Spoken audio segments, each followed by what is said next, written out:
Yeah. Can you talk about how these identities and these intersections show up in your day-to-day life and also work? That is a good question. I mean, I think it's impossible to separate them from my day-to-day life. I They show up, because they taught me a lot to get to where I am today. I always question everything. Being a minority, the world is not built for you. And your existence literally is defying what people say is what's normal, which doesn't exist, by the way. But I think from a very early age, thanks to being all of the identities I have, all those intersections, I've always questioned everything. Like I never felt like a boy or a girl. And people were like, this is how things are. And so I always knew that wasn't true because I existed, and I think that is similar with all of my other identities. So they all just taught me to question everything. And I think every day it impacts my life because I'm always questioning everything. I'm always doubting myself. I'm always, learning and growing because, we're all ignorant to something all the time.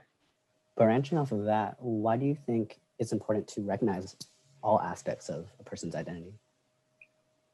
Why do you think? Because that's who they are. I mean, if you leave one of their identities behind, that's just not them anymore. It just molds who you are. So how can you see someone truly and fully if you forget part of them? Feel free. I'd love to hear your thoughts too. Interrupt me or whatever you want to do. I don't want to interrupt you. Oh my gosh. Oh my God. I love having like open conversations. Whatever you prefer. Okay, so let's talk a little bit about your influence and your presence, specifically your decision to document your experience in your gender transition. What does that mean to you? What has your experience been since sharing that with the rest of the world? From the beginning, but I've always wanted to be my own representation because I just literally did not see it anywhere. I'm sure like many of you can relate. And I was not going to wait around for someone to just like hand me a billboard or like cast me in a thing. I was like, you know what? We have technology now.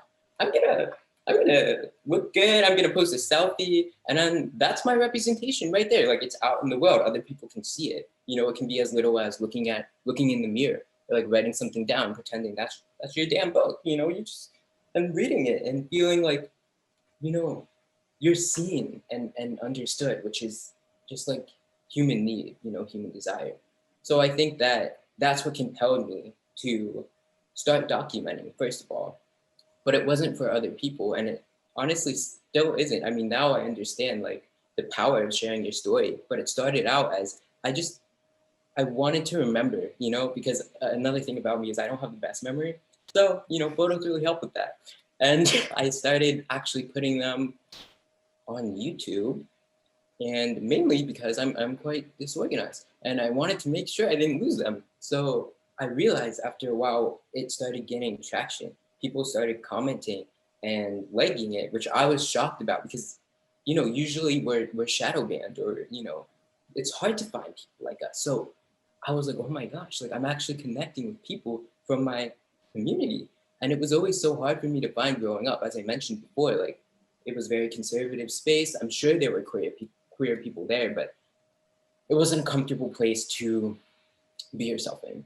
So being online and connecting with these people was just like, honestly, life-saving, And I think that what happened was I just started answering the questions, and it was really helping me grow because a lot of the questions I wouldn't have even asked myself if people hadn't asked me them. So I was realizing so much about myself, and it was just this like beautiful, like open diary, I feel like, basically. And it kind of snowballed to a point where the rest is history.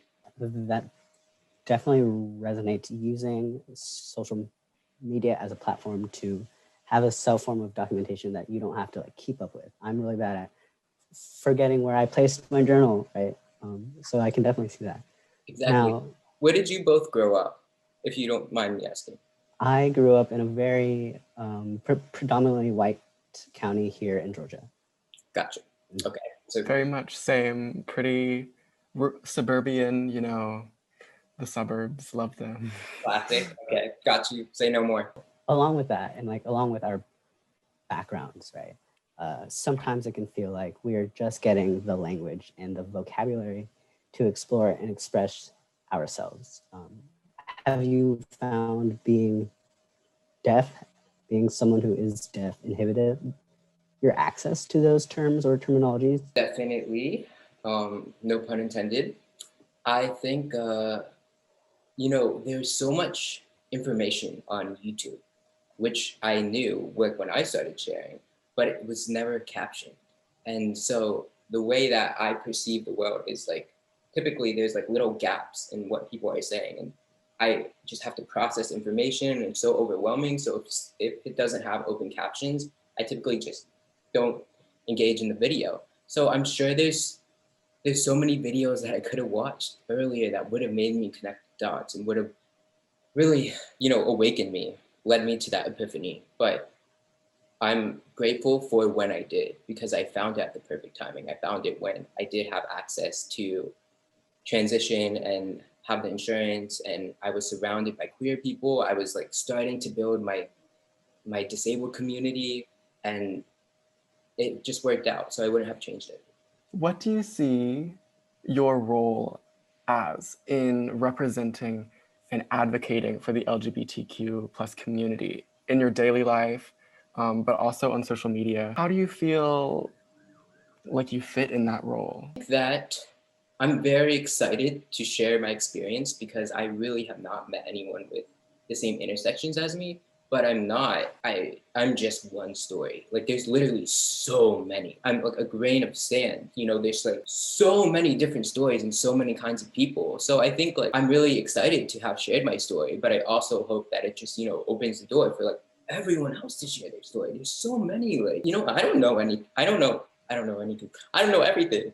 So, we need more people. We need more diversity. There's just like, yes, like there's queer people, but we're just people and everyone has different experiences. I could not agree more. Have you found that representation has been a really important part of your journey? Oh yeah. I mean, I see representation on a continuum, of course, whether that's diversifying your feed on social media so you feel parts of yourself represented, or whether it's in your like literal circles and you're like walking down the street and you see people signing, or I've been on panels where I've like gotten to connect with like queer and deaf people, which as a kid I didn't even know existed, which is so sad because again, there's so many of us. It's not like there's this scarcity. There's actually this abundance, but we just have been erased for so long, but we've always been here, And I also think like doing panels like this, like seeing you too, and like I'm sure in the audience there's so many like queer and or disabled people of color, and it's just like so healing. So I think representation has played a really big part in my healing and made me feel a lot less alone. Talking about representation, why do you think it's important for young people to get exposed to diversity, to people and ideals that are different than their own? I think if you were to identify as one of those things that you'd see represented, it encourages you to envision a future that you belong in. Because how are we supposed to imagine a future if there's no representation of that? How, especially successful representation? Because yes, there's been trans representation before, and I don't know if you've seen Disclosure on Netflix, but it basically talks about how the representation of trans people has been ridiculously transphobic, sadly, unsurprisingly. But it's important that we have positive representation so we can envision ourselves becoming that representation, Yeah, totally. For especially in my experience, it's incredible in self-exploration. But I guess the second part of that would be for people who might not have that experience and are seeing diversity in their feeds. And what do you think that means for them and for our future? Yes, that reminded me, that was the second one. I think it expands their mind. It makes them, especially if they are not being tokenized in a way where it's just the label of their identity, but like maybe it's that label, but it's also the story. And then they become more humanized. And when they become more humanized, you're able to have empathy for them. Growing up where I did, I understand how people can be so close-minded. That was everyone else, not everyone, that's a generalization. That was quite a few of the people that were surrounding me. And I realized, typically it's not out of malicious intention. It's just literally, they do not know, they are oblivious. And once you can educate them in a way that is approachable, they will listen to you. You know, they will understand. I mean, it's just eye-opening for people to see diversity. So I suppose, like, along that same vein, what is something about being trans that you would like cisgender allies to know? Oh, that we're so different. I mean, you know, you just really can't generalize. You have to ask, like, every trans person in your life, you just have to ask them, like, how can I support you? Because if I tell you right now, like, oh, you can support people by this, like, it's much more meaningful if you ask them, because I think it also shows that you're considerate and you're caring about them. So I always just advise people to ask them, and also be like, you know, if you don't feel comfortable sharing right now, that's okay. Like, no pressure. So, do you have any advice for trans people, especially now in this pandemic, looking to find community? Yeah. I mean, what I did when I was surrounded by people that I didn't connect with was I diversified my social media, because, you know, I couldn't travel anywhere, and I guess no one can travel anywhere now. So, you know, making sure that, especially this week on social media, people are sharing so many resources, like, I feel like more than usual. So definitely check out that, and follow all those people, and following those people leads to more people, and follow people who make you feel uncomfortable in the best way, because that's when you really do the unlearn. Now, applying that concept to navigating college, right? Do you have any advice for queer or trans students as they navigate through college in this pandemic? This is an interesting question, because I have never experienced college in a pandemic, but I will say that you are worth it, and you should never have to compromise your identity. Speaking up will only educate other people more and help the world overall, and lead to collective liberation. So if you are comfortable, I advise you to speak up with whatever you are dealing with. Do you both feel like there's specific issues that arise when dealing with college on Zoom? Definitely.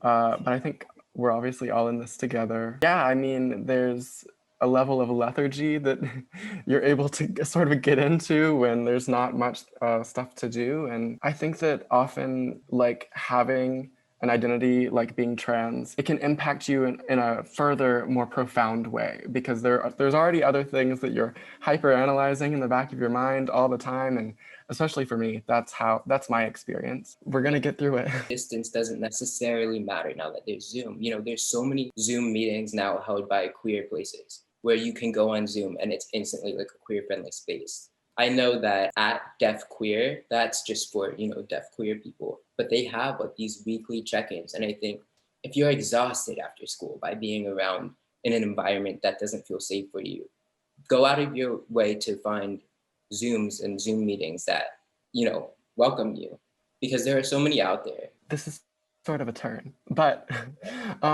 focusing back on your work, what does it mean being an artist to you? Give me a second. Okay, it's quite a deep question. Everyone defines this differently, and I probably answer you differently depending on the day. But right now, being an artist means creating in ways that don't have to be sold, creating work that doesn't have to be shared, tapping into your deepest desires and letting them out, even though that might be fucking terrifying, and challenging yourself in ways that aren't typically conventional. How does confronting those maybe terrifying moments, maybe trauma, how does confronting that look like to you? When you have to unpack these terrifying past experiences, how does that look like? You relive the moments, at least for me. And it can be terrifying, because some of those moments are not moments you would necessarily want to relive again. You know, you wouldn't want to face those feelings. But the thing is, it's so important in the long run. If you unpack what you were feeling there, if you validate those emotions, it heals like that deepest part of you that you didn't realize, you know, was there, because it's just untouched, it's skimmed over. But if you sit with it, you're able, it's so healthy in the long run. It's so healing. It teaches you so much about yourself. And not only that, you're able, once you're healed, it just overflows and heals everyone around you. And I think that's what I've had a lot of trouble with before, is I thought, I didn't understand the difference between self-indulgence and self-preservation. And I do now. And it's impacting everyone around me in positive ways. And so confronting those emotions, I think, is imperative. But I would also say take your time with it. Don't push it, do it when you're ready. Something that was really inspiring that you said to the first question about being an artist is creating something that, you know, you don't necessarily have to sell, or, you know, the value is something that you see, you know, not necessarily other people have to see the value in what you create, or at least that's how I look at music, for instance, because that's what I study. And I often struggle with the idea of creating just for my own personal enjoyment, and that is valid and that helps me get through stuff. So that's really incredible that you. Thank you. Thank you. It's good to be validated, you know, through other people that they experience that as well. I think it happens like in all industries, not just art, you know, like whether that is that, yeah, that's music or like playing sports. Sometimes after a while, I've seen people just play for other people, you know, it's not even themselves anymore. And it's very disheartening. And I think because the reality is we live in a capitalistic society, you can't just like, you know, like you have to find a balance. But I think that finding that balance and taking the time to find that balance is, well, number one, a privilege. But if you have the privilege to do that, invest, you know, really take that time, because it just, again, it just helps you in the long run. Previously, you had mentioned learning the difference between self-indulgence and self-preservation. And I definitely, I hear those words, and it sounds something very similar that I've been trying to unpack. So could you maybe elaborate more on those two concepts?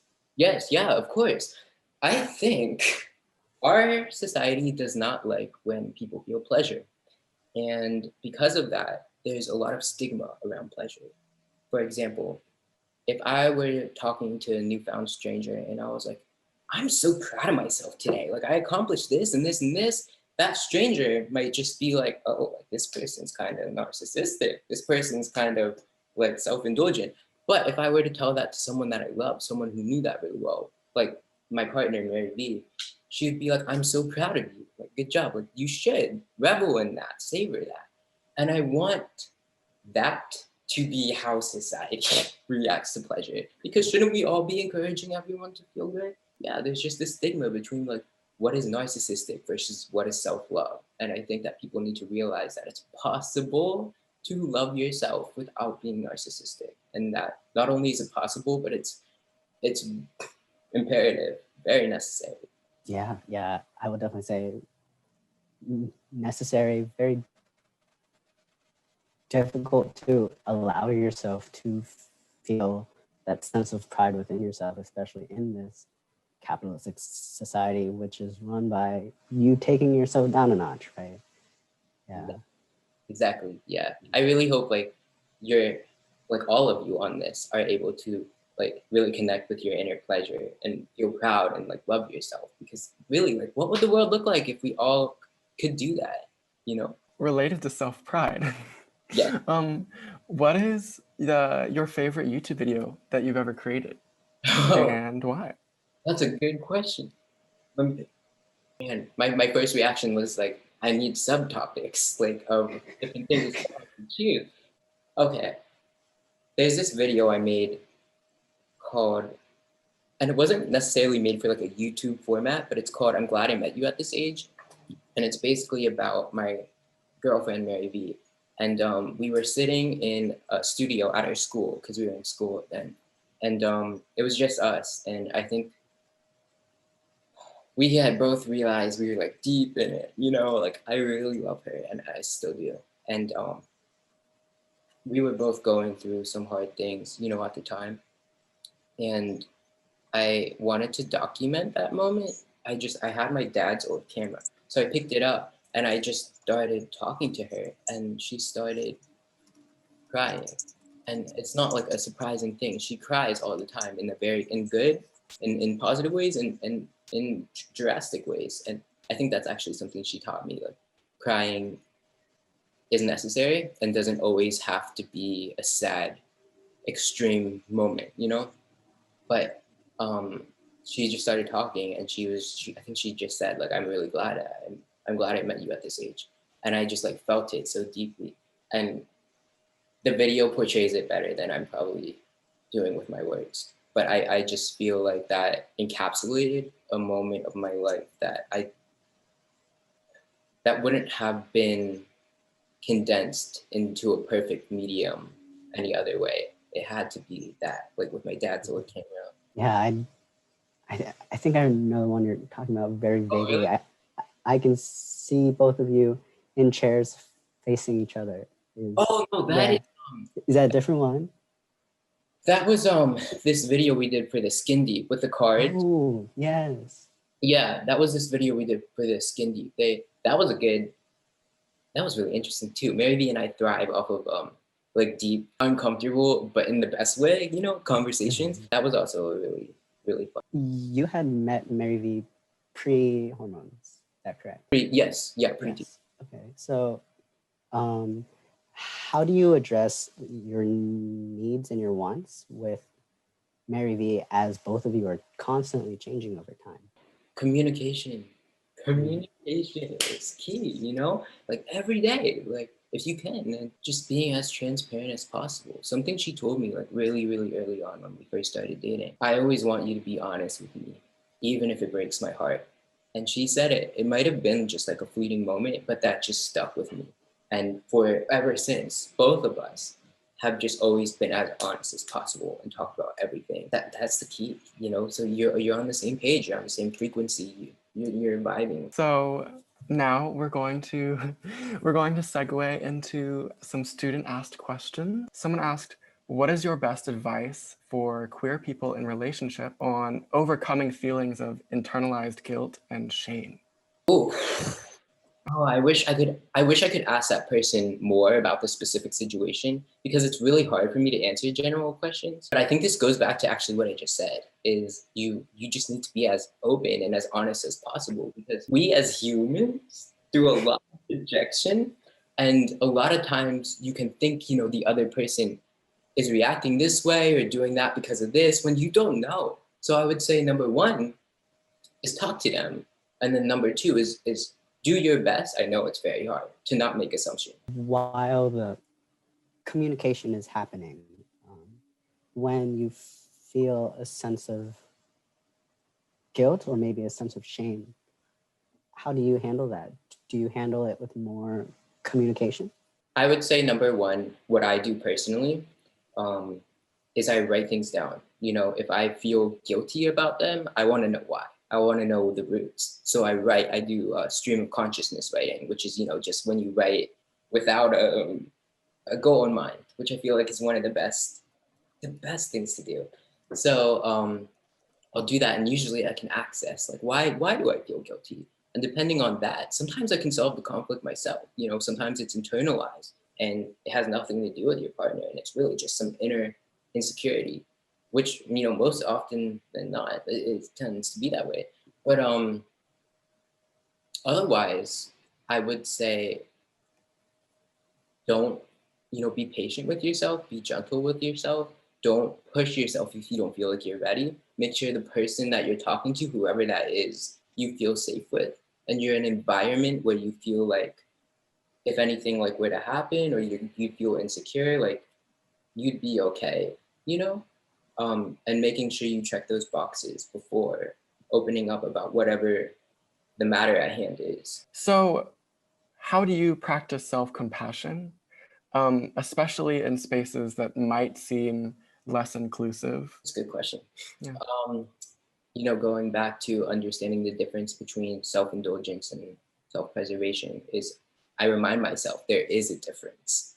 And that opens the door for me to practice compassion and practice self-love.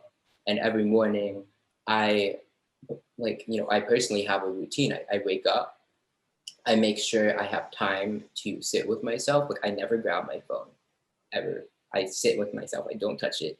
I get my coffee, and I check in with myself. What is my mind thinking? What is my body thinking? How do I want this day to feel? What do I want to accomplish? Um, what do I do? Sometimes then I go on a spiral, like, what are accomplishments? Like outside of capitalism and stuff, of course. So yeah, I think I just really check in with myself and understand what I wanna feel that day and what I want to accomplish. Are some days or some mornings more difficult than others? In my personal experience, I've had maybe like a month or two where it's really solid and I'm able to be a lot more present, I guess is the word I'm looking for. But and then some months can be so, it's very difficult to constantly remain that. Oh, Yeah. I completely agree. I mean, it's not a point that you ever reach. It's just a practice. I think that can be so painful if you view it as a linear journey. It's so non-linear. And like there are gonna be days that you don't feel good, and there's gonna be days you feel great. And like the days you feel great, it doesn't mean you've made it. It's just like, okay, like I'm becoming what I'm practicing, and it's a good affirmation. But you just have to be very gentle about yourself because everyone's gonna have bad days. It's just that's part of life. How do you use labels when you're coming to understand your identity and also portraying it to the world? So how do you use labels, and do you feel like they constrict? Yeah, these are all great questions, by the way. Thank you. Yeah, I think this goes back to what I was saying about being an artist. Labels, they're fantastic because they connect you with your community. Like, for example, when I started sharing and documenting my journey, I could hashtag deaf, hashtag genderqueer, hashtag trans. And like it brought in people that I connected with. So in that way, they're so beautiful. But they turn negative when people start gatekeeping. And they have a definition for themselves, but then they start to project it on other people. When definitions, like anything in life, literally everything in life, is just so fluid. There's just no binaries. There's just it's so diverse, and so like there's pros and cons. And I think also there's this danger of being tokenized, and the way to get around that I've seen is behind just the label, let that person speak. Like let that person tell their story. Let them do, what they want with whatever. And again, that humanizes them, creates empathy and understanding, and then it's just like a domino effect because those people then their eyes are open and they start to educate other people, and it's just like beautiful. So they can be good and they can be bad, but I don't like binary stuff. They can be anything. So fluidity, right? I wanted to ask, is that your painting right behind you? Is that one of your paintings? Nice. Yeah. A lot of times I can see the fluidity in your art. How do you feel, right? Your life experiences have shaped your creativity, and how does your artwork reflect those experiences? Well, first of all, thank you, because I want my artwork to reflect fluidity. So that's good to know that I'm down the right path. But okay, how did it? Yeah. Oh, it's just inseparable. My emotions come from my experiences, and then my emotions are what I project onto whatever I'm doing, like whether that's video or canvas or like using my girlfriend's hair to like Oh yeah. or something. I don't know. Yeah. It's just inseparable. You can't take my identities out of it. So we had one student ask, and they say that they feel isolated from their white trans friends, and they feel as though their experience is much more different. So being someone who is a queer trans person of color, how have you navigated the Western definition of gender? It's individualized. I personally, its effects are very real because its construct is so strong, but it doesn't exist. It's all constructed. It is how people feel in their heads. And people have attached so many things to that, like the color pink and a dress, like, and what kind of music you're supposed to listen to. But it's just, a description of how we feel inside. Like personally, I feel like I could be anything and anything. So I just feel genderqueer because I don't like the binary limitations of it. But yeah, it's just how people feel inside. Do you have any advice for trans people of color specifically in larger groups of maybe their trans friends who are white and experience a higher level of privilege, and maybe there's a disconnect there? Do you have any advice Okay, for that? yeah, yeah. Number one, protect your energy, because you are probably, if these are your friends, going to be called upon a lot to do advocating, like whether that's explaining why you feel that disconnect, or why that what they said hurt you. You know, you can do that, and it's super helpful for the world and society and those people and your friends. But also, if you don't feel like advocating for yourself that day, or you're just downright tired, that's okay. And protect yourself. Your mental and physical health comes first. Again, follow people who make you feel represented, who you see yourself in actually. Read books written by people that you connect with, you know. Watch movies, just there are ways you can diversify what you're seeing without, if you don't have the privilege of having those people around you yet at the moment. One also asks about how you have pursued a lot, you've done a lot, and how you have how, or I guess what what made you want to get into modeling, fashion design, and acting, and also if you have any advice for other people in the disabled community who would like to pursue similar creative outlets. Yeah. Number one, don't let people tell you no. Just because it hasn't been done yet doesn't mean it can't be done. And you can do that. You can be your own representation, and you can like bust that door open and roll right through or walk right through, whatever. You got this, in terms of me, I think that, I just never limited myself. There was a while where I grew up in central Pennsylvania for 18 years that there were no opportunities ever. And I would be on social media, and I would see people like doing things and like exploring the world. And I was like, someday when I get those opportunities, I'm going to do everything that I can. And I think that that's kind of what happened. I think that I have trouble saying no, but I think it's led to quite a lot of things, and things that terrify me. I never thought I would be an actor. I never thought I would be a model. That still feels so odd to me, but it's possible. And if you just step in front of the camera or like go out of your comfort zone, you'll find comfort in it eventually. And you'll also just learn so much about yourself along the way. In terms of that, right, you portrayed Jericho on Titans, right? A character who's bisexual and communicates with ASL. So how did you learn from that character, and what did playing that character really mean to you? What did I learn from Jericho?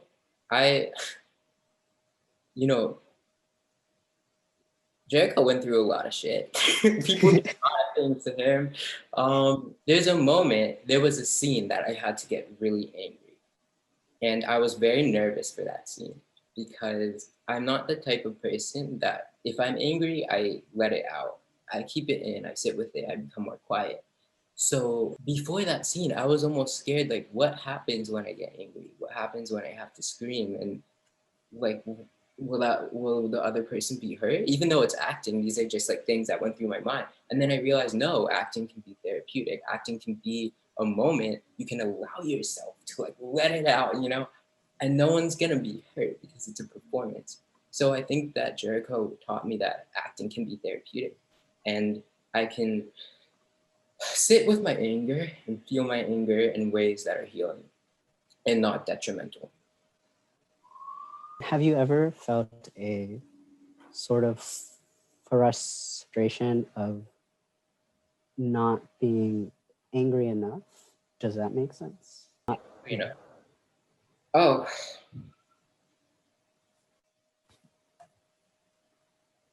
No. I think in my own ways, I've had my fair share of anger and I've had my fair share of frustration at a very early age. And I've learned a lot because of it. And I'm very glad that I did. And I'm very glad that I know how to handle it now. But I don't think I've ever wished for more. I'm very satisfied with the anger that I do have and how I translate it into my work and my life. Do you ever find that having such an intersectional identity and belonging to so many communities that you find yourself lost in that way? Yes, yeah. I have definitely had to make peace with the fact that my community is not in one place. It's very spread out sometimes.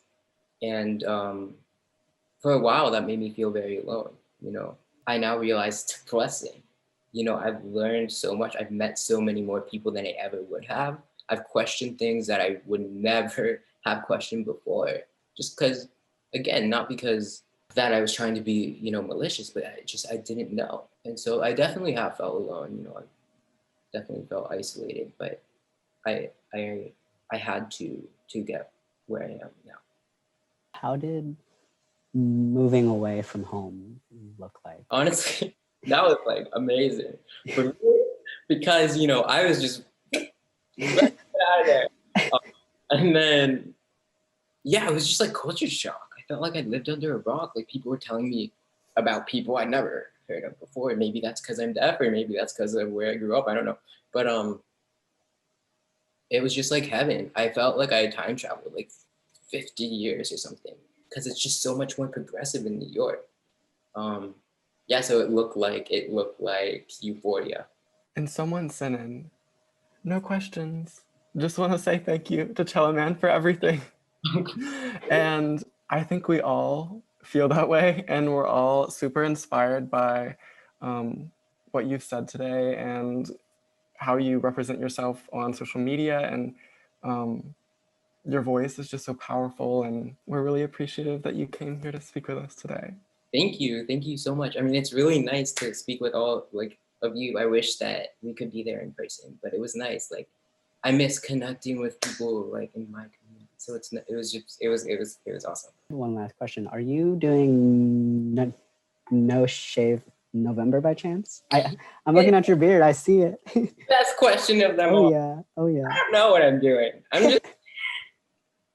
It's working. It's working. I didn't know this was possible. But yeah. I'll take it. Wow. Chella, I just want you to know so many people in the chat are sending me just thank you for being here and thank you for everything that you represent for them. So thank you so much for being here, and thank you so much to Tyler and Aries for moderating for us tonight. This has been amazing. Thank you so much. Yeah, no, thank you. Thank you all. And just thank you for supporting me. Yeah, of course. So we're really excited for everything that you continue to do in the future. So we'll be looking out. Yeah.